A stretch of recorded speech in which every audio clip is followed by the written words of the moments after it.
Okay, June 8th. We're about 9:15. Just finished doing more mounding. I think this is going to be the last stage for the corn.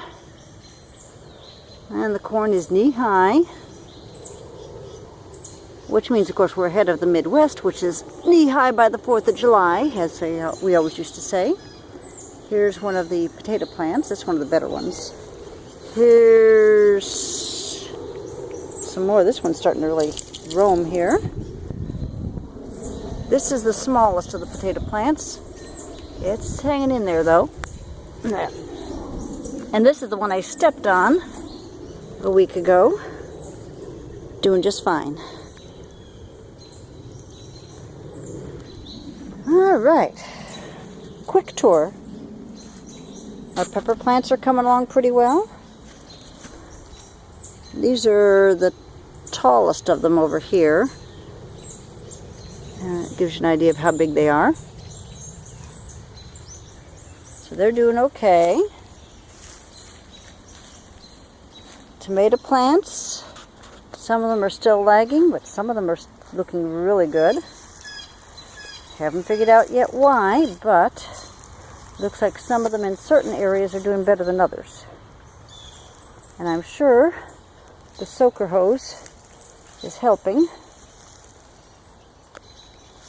And I cannot even see what's on my screen, so I'm just kind of, here we go. So here's what we got going on here. That one right there is the tallest of them.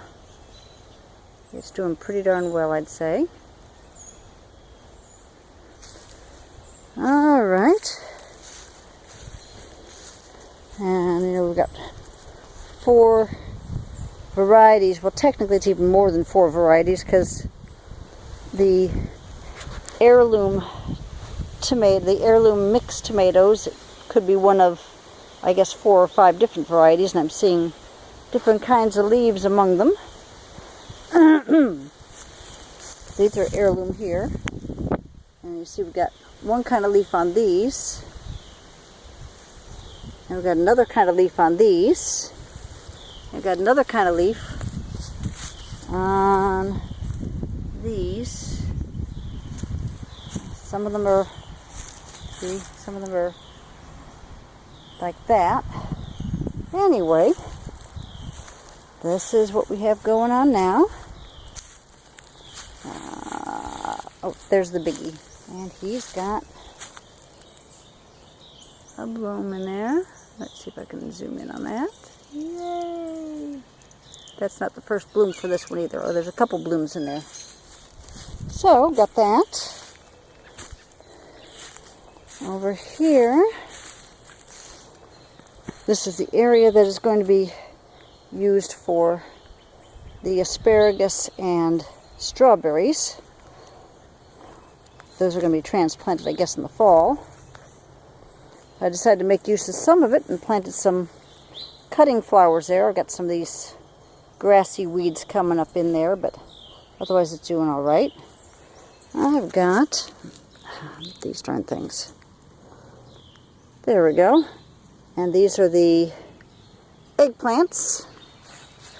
Every once in a while I see more of these things. I don't know exactly what they are. They look like a grass, but they've got a bulb at the bottom. And they are very prolific. So these are the eggplants. Get more of these things out of here. I've got some nasturtium, which I have not been babying, but nasturtium is a very hardy little thing that'll come back, even if abused a little bit. Whoops. And another one of these things. That is a zucchini that I got from the neighbor. And there's a couple more further over here. It was almost dead, and they weren't going to plant them. They didn't have room. But here are the zucchinis that I planted to start with. got 2, 2, and 2 in the center. And then these are single plants here. Looking really good. They're starting to get their first buds. Ah, stay out, Shiloh. Shiloh, back. Good boy. That's another one of the zucchinis I got from the neighbor. That's another one I got from the neighbor. There's actually 2 in there. This is pumpkin. I've got 2 pumpkin plants here. These are the transplants from up front. Here are the beans. The beans are not nearly as big as I was hoping they'd get, but they also were getting kind of abused. And ow, here they are. And I guess that's why it's called dragon's tongue. It's pretty cool. I think I'm going to be picking some beans soon.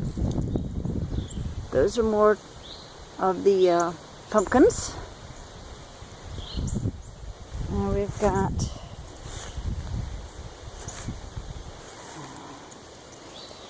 I'm going to get rid of this cloth and destroy all the stuff that's coming up underneath it. Anyway, here are the cucumbers. They're looking happier than they did not too long ago. Again, it was a question of not giving them enough water. I thought they were getting watered enough, but apparently they weren't. And here's more of the beans. These down here are, for some reason, the biggest of the bean plants. You can see a couple small beans forming on them. And so that's what we've got here. We've got a couple of the hills of watermelon are not doing so great. This one's doing pretty well. At least it looks nice and green. These are the rattlesnake.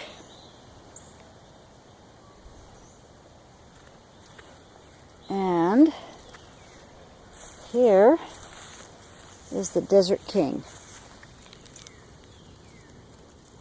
which is starting to look viney now and starting to spread. And tell you what, grass grows so well in here. This would be a good place for a lawn. Anyway, those are the Desert King.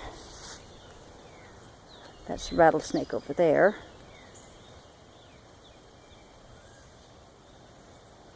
And of course there's the strawberries, which are still producing a few here and there, but not much. Let's get in the shade so I can see this. Planted the strawberries all through here. This is from the former homeowner, and that ferny looking stuff you see over there is asparagus that's going to seed. That's all going to be transplanted. These are the grapevines. I understand the vines down there are table grapes. And these 6 over here, which don't look like they're doing so great because I didn't prune them well enough, are wine grapes. Let's see, that's another Desert King. And then I've got one hill of Desert King that's looking really measly right now. Looking kind of sickly. I've got one plant left. There we go. Zoom out. I've got one plant left out of, I think there were 3. There's one that's, oh, that one might still be alive there. I know one's dead. Not sure why. But then here is another Desert King, and it's doing okay. And this is part of the area where I planted them last year. This is kind of overlapping. But as you can see, not much in the way of weeds even grows over here. So this guy is going to have to get a little extra fertilizer. So that is what we have so far. Oh, that bag has some wheat straw in it. I'll be taking that and spreading it out later on. So that is the Griffith Homestead garden on this date.